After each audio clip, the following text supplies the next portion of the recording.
One quick kind of housekeeping announcement before I dive in.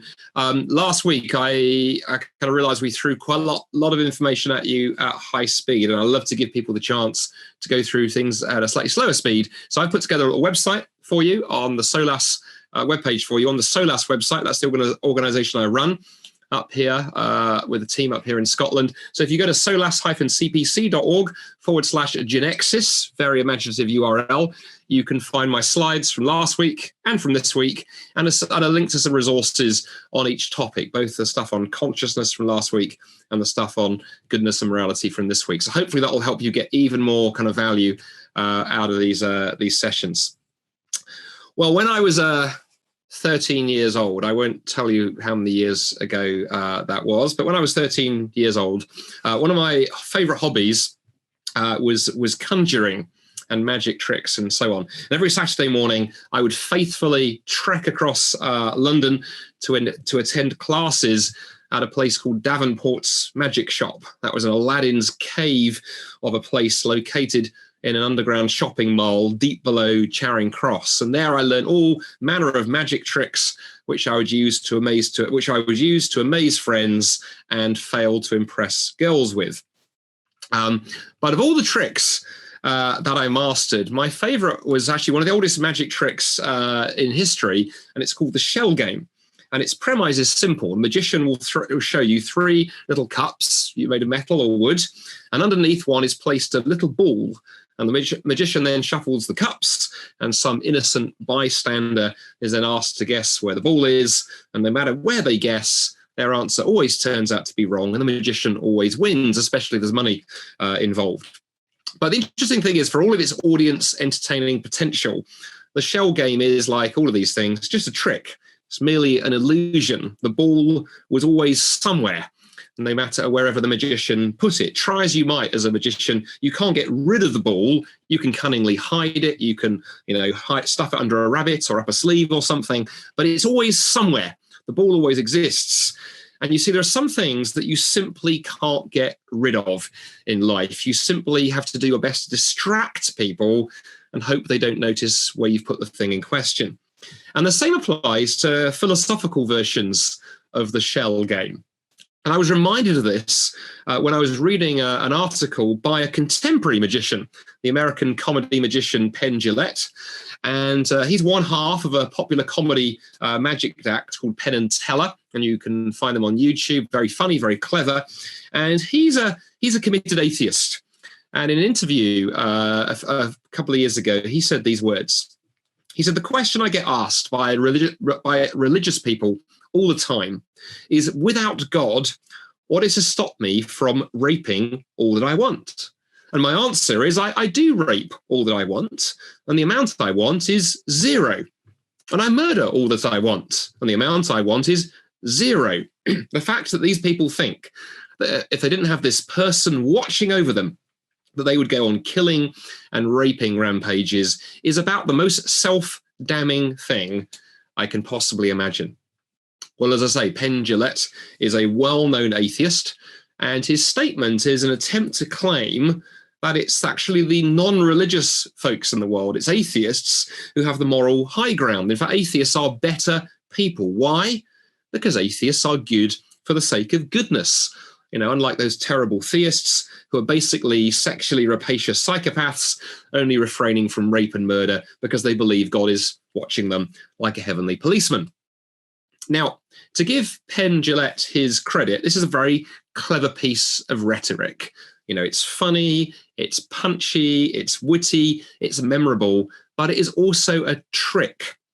Just like the shell game, Penn Jillette has distracted us with some clever shuffles of the cups, and then when we're distracted, he's effectively stuffed the ball up his sleeve. Nothing to see here, mister, he winks, turning over each cup.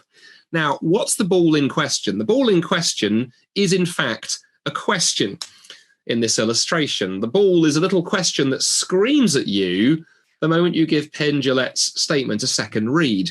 And this is the statement that screams at you.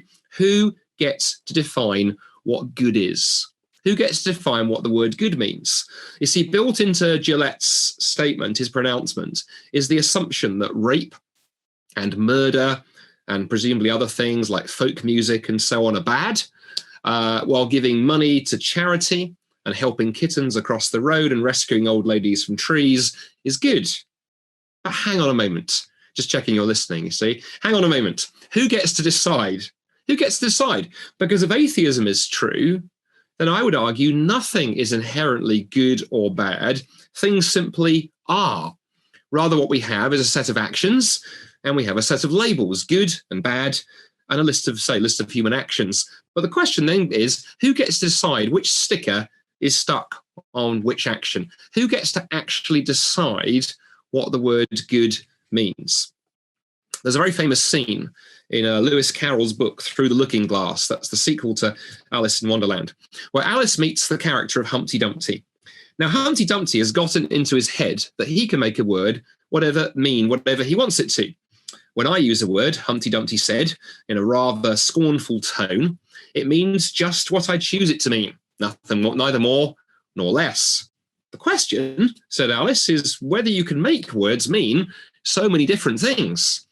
The question is, said Humpty Dumpty, which is to be the master? That's all.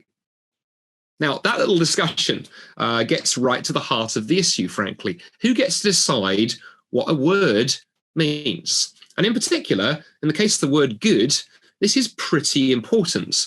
If the word good means whatever I want it to mean, then of course I can be a good person. In the same way, I can be an Olympic class archer if I'm allowed to shoot the arrow at the barn door 100 feet away and then walk up and draw the bullseye in red paint round the arrow afterwards. So what does the word good mean? Well, traditionally, the word good was always grounded in the character of God, not just for Christians, but for philosophers too, people like Plato. And of course, if that's the case, that raises the question, what happens if you throw God out? What happens if you dynamite the foundations? Well, one of the most influential atheist thinkers of the last 200 years, and arguably possessor of the most impressive moustache in the history of philosophy, was Friedrich Nietzsche. And Nietzsche, on one occasion, explained what the problem is here, when you've built your foundation of goodness on God and you then throw God out. Nietzsche wrote, he said, when you give up the Christian faith, you pull the right to Christian morality out from under one's feet. This morality is by no means self-evident. Christianity is a system, a whole view of things thought out together. By breaking one main concept out of it, the faith in God, you are breaking the whole thing. Nothing necessary remains in one's hands. In other words, Nietzsche is saying God is like a foundation. And on that foundation sit many things, but especially things like goodness, ethics, morality, and duties. And if God exists, we live in a moral universe. But if you reject God, as of course Nietzsche wished to do as an atheist, then with him goes the foundation and you need to start all over again. The one thing you can't do, as Nietzsche is pointing out here, is you can't dynamite the foundations, throw God out of the window, and then carry on as if nothing had changed. Well, if you remove God as the foundation of morality and goodness, what are you actually left with? Well, here another more recent atheist, a gentleman called Arthur Leff, who taught for many years at Yale University, once made a helpful observation. Arthur remarked, he said that any moral claims are authority claims. When someone says you should do this or you shouldn't do the other thing, they're making an authority claim. When somebody says do not murder or give some of your money to the poor or anything like that, they're making authority claims. And to any authority claim, whenever anybody tells you you should do this or shouldn't do the other thing, you can respond like the petulant toddler or the town drunk. You can just say, yeah, says who? Who gave you the right to tell me how to behave? Well, in the absence of God, Arthur Leff said, the atheist has two choices.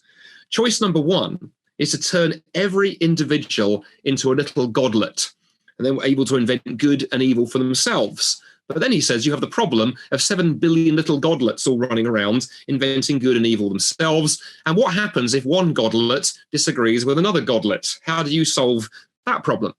On the other hand, he said, if that doesn't work, you can go the other way. You can make a bigger entity, God in God's place, the state, for example, and you can let the state determine good and evil. But then he said the problem is might becomes right, and all you have is sheer naked brutality. But in either case, whether another godlet, whether something bigger like the state tells you that you should do something or shouldn't do something, Arthur says, just look them in the eye and say, yeah, says who? And in the famous essay where he set that problem and that conundrum out, he says the whole of ethics, the whole of morality, actually gets shipwrecked on the reef of the grand says who problem. And he says the only solution to this is if there were genuinely something bigger than us, something outside of us, because only then could ethics and morality and goodness be meaningful. At the end of his essay exploring this problem of goodness without God, this is what Arthur Leff concludes. He says, only if ethics was something bigger than us, could law be unnatural and therefore be unchallengeable. But as things stand now, everything is up for grabs. But nevertheless, napalming babies is bad. Starving the poor is wicked. Buying and selling each other is depraved. Those who stood up to and died resisting Hitler, Stalin, Armin, and Pol Pot, and General Custer too, have earned salvation. Those who acquiesced deserve to be damned. There is in the world such a thing as evil, but altogether now, says who? God help us. Well, realizing there is a problem here for atheism. Over the years, many atheist thinkers have tried a number of different ways to define goodness and morality without recourse to God. And among those popular routes that have been taken to try and solve the problem that Leff and Nietzsche and others identify has been to appeal to society, to appeal to science, or to appeal to evolution. Let's take a quick look at each of these three very briefly. Some atheists have suggested, for example, we don't need God for goodness because society can define goodness. Morality simply becomes whatever the majority of people in a society decide is good or evil, right or wrong. And over time, society develops a kind of shared morality. You know, we generally agree that people should not be allowed to rape or murder or listen to folk music or eat Marmite or whatever it is. And so our moral code slowly progresses. Well, aside, of course, from the question, where are we progressing to? You know, whenever a secular friend or an atheist I'm speaking to uses the word progress, I always like to ask, what do you mean by progress? Because, of course, progress implies a destination. I love, as I said in the introduction, hiking in the mountains. And if I was off on a walk one day and my wife were to ring me during my walk and say, Andy, how is the hike going? And I say, honey, I'm progressing. She will assume by my use of the word progress that I'm closer towards the summit of the mountain, not lost in the woods somewhere with my packed lunch stolen by a bunch of marauding squirrels. Progress kind of implies we're heading somewhere. And on atheism, of course, where are we going? But then other problems emerge too with trying to appeal to society to give you morality. For example, all societies, wherever we look in history, at some point approved of slavery. You know, the Europeans engaged in slavery. The Africans engaged in slavery. The Arabs engaged in slavery. The Greeks, the Persians, the Romans, even the indigenous peoples of North America believed that it was okay to own other human beings. The only disagreement was which human beings you could own and which you couldn't. So that raises the question, well, in slave-owning societies where everybody agreed that slavery was okay, or at least the majority did, is it okay? Is it morally okay for women to be second-class citizens in Saudi Arabia because the society there agrees with this? Most of our friends, no matter what they believe or don't believe, I think would think, no, that's not appropriate. Furthermore, of course, if goodness simply equals the consensus, what about those who challenge the consensus? For example, William Wilberforce, the 18th, 19th century anti-slavery campaigner who fought a 45-year battle to see slavery abolished in Britain and throughout the British Empire. Well, today we laud him as a hero. But if morality simply means the consensus of society, then Wilberforce is not a hero. He was a moral reprobate. He was a monster. He should have been locked up as a villain because he had defied the consensus. See, appealing to society doesn't actually get us very far and causes no end of problems. Well, realizing that, some more contemporary atheists have tried to find goodness by appealing to science. So there's a very well-known contemporary American atheist called Sam Harris, and he wrote a best-selling book a few years ago called A Moral Landscape, in which he tried to argue that, science can replace God as a source of morality. But there's a massive problem with attempting to go that route. And it's easily demonstrated, actually, by taking a brief look at the life of one of the most famous chemists of the 20th century, Louis Frederick Pfizer, a Nobel Prize nominated, I think, can't remember if he won, but was nominated for the Nobel Prize for his work in chemistry. And who was he? Well, among other things, he was the scientist who first developed artificial synthesis of vitamin K. And that was an amazing medical breakthrough, discovering how to make vitamin K artificially. And that discovery has saved tens, even hundreds of thousands of lives. And amazing piece of work.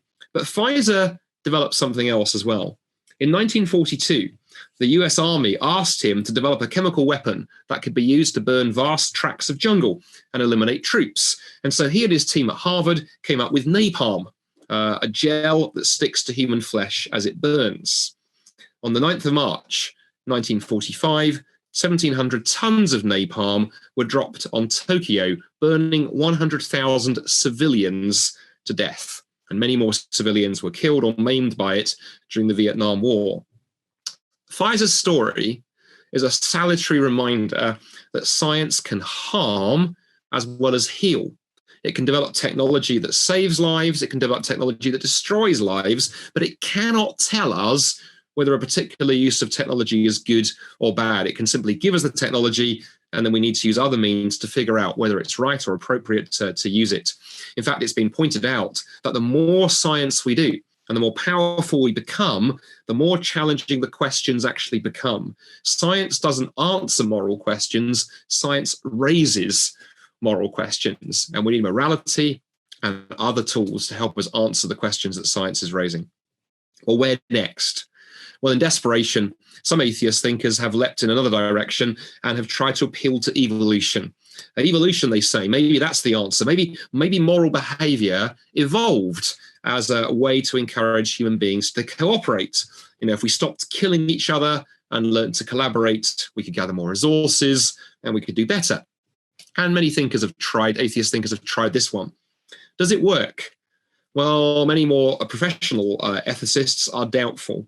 First, of course, it doesn't really help account for altruism, helping somebody who can't help you back. If you help somebody else knowing that they tomorrow may help you, wonderful. But how do we account for this tendency we have, or the sense we have that we should help somebody who can't help us at all in return? And evolution doesn't really seem to sort of solve that one. And furthermore, there's also been a pushback here by others who said, is evolutionary morality even morality? Isn't it just a description of behavior? On this view of the world, natural selection has selected for so-called moral behavior, just as it selected the lion's teeth, the seagull's wing, or the baboon's bright red bottom.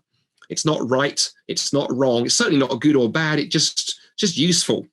And in fact, the famous evolutionary scientist and atheist Richard Dawkins once got himself into trouble for foolishly deciding to express the view on Twitter that rape isn't inherently wrong. It's just that evolution has selected for the belief that it has. But if we reran the tape of evolution, maybe rape would be perfectly okay. And he decided that Twitter would be a good platform to announce that view. You can imagine what happened to him. Well, what fascinates me is that despite the huge problems that confronts, I think, any atheist trying to talk about goodness without God, morality is everywhere. We can't escape it. We can't get away from it. We can't remove it. We can only sort of misdirect it, like the magician and the little ball and the cups. We can't avoid morality as a human being. It pops up everywhere. We open our mouths and we make moral statements all the time. Nelson Mandela and Martin Luther King were good. Harvey Weinstein and Adolf Hitler are bad. It simply seems to be impossible to be a moral nihilist, to deny that morality exists and live in the real world. Why does God matter so much then for goodness and morality? Well, the famous Oxford philosopher C.S. Lewis once gave a powerful illustration to help us grasp why. He said, imagine a fleet of ships sailing in the ocean. And he said, in order to function as a fleet, that fleet of ships need three types of instructions. Firstly, they need to know how to keep themselves seaworthy. And Lewis said that's equivalent to personal ethics. They need to know how to repair themselves if things go wrong. Secondly, they need to know how to avoid bashing into each other, who gives way to whom, and so on. And Lewis said that's equivalent to social ethics. But then they also need a third type of instruction that is arguably the most important of all. They need to know why they are out at sea in the first place. They need to know what the mission actually is. And likewise, we can't think about really deeply, we can't think about ethics and morality and goodness unless we know what human life was designed for and what it was purposed for in the first place. And of course, it's only by knowing something's purpose that we can talk about good and evil. You know, if I complain to you that the watch that the jewelry store sold me the other week is a bad watch because last night I was trying to put up a set of shelves for my wife and I used my watch as a hammer to hammer and nails with and I broke it and it's a bad watch, you'd probably gently respond to me by saying, Andy, it's not a bad watch because that's not the purpose of a watch. The purpose of a watch is to tell the time, and we determine whether it's a good watch or a bad watch by how well it carries that purpose out. So similarly then, what's the purpose of a human life? What's the purpose of a human life?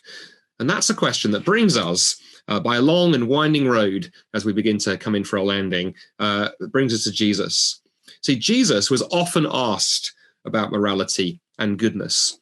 In fact, on one occasion, the Pharisees, the religious leaders of his day, came to Jesus and they said to him, you know, teacher, which is the greatest commandment in the law? And there are hundreds of laws in the Old Testament. Which was Jesus going to choose? Well, Jesus replied like this. He said, love the Lord your God with all your heart and all your mind and all your soul. That is the first and the greatest commandment. And the second is like it. Love your neighbor as yourself. All the law and the prophets hang on those two commandments. Love God and love neighbor. Those two are connected, says Jesus, and for good reason. It's from God that we derive our purpose, and it's from God that human beings derive their value. Without God, we would have no purpose, and we'd be no more than atoms dancing in the void. Without God, your neighbor would have no value either. He or she would just be a collection of atoms, just a genetic puppet. But if there is a God, and God has created you and I and those around us, then the whole of ethics makes sense. Love God, love your neighbor. Only those two together and intricately connected, said Jesus, can form a foundation, or if you prefer the metaphor of a peg, if you like to hang on all the other the commandments, hang on those two, the whole of morality and goodness. But interestingly, when you read the Bible more extensively, you discover the biblical ethic is not merely as simple as love God, love your neighbor. It's also personal, and it's been demonstrated. God doesn't sit up there in heaven, you know, issuing decrees, shouting down, love me and love your neighbor. But God has demonstrated that love and demonstrated that ethic and demonstrated our value by what he's done in the person of Jesus for us. Every other ethical system in the world, literally every other system of ethics, is performance-based. It tells you should behave this way because of what you'll get. Behave this way and your genes will be passed on to the next generation. Behave this way and your society will approve of you. Behave this way and you'll feel virtuous and happy. Christianity and the gospel, on the other hand, are not performance-based, they're response-based. The Bible says, take a look at what God has done for us in the person of Jesus. And on that basis, and a response of gratitude and thankfulness, go now and live differently. Let me leave you with these words from another part of the New Testament, Philippians chapter 2, where the New Testament says, your attitude should be the same as that of Christ Jesus, who being in very nature God, did not consider equality with God something to be grasped, but made himself the very nature of a servant, being found in human likeness. And being found in appearance as a man, he humbled himself and became obedient to death, even death on a cross. Therefore God exalted him to the highest place and gave him the name that is above every other name, that at the name of Jesus every knee should bow in heaven, on earth, and under the earth, and every tongue confess that Jesus Christ is Lord, to the glory of God the Father. The Bible says, look at what God has done for us in Jesus, loving us so much that Jesus went through all of that while we were still his enemies. And then in the light of that, in a gratitude and thankfulness and wonder. That's what God has done for us.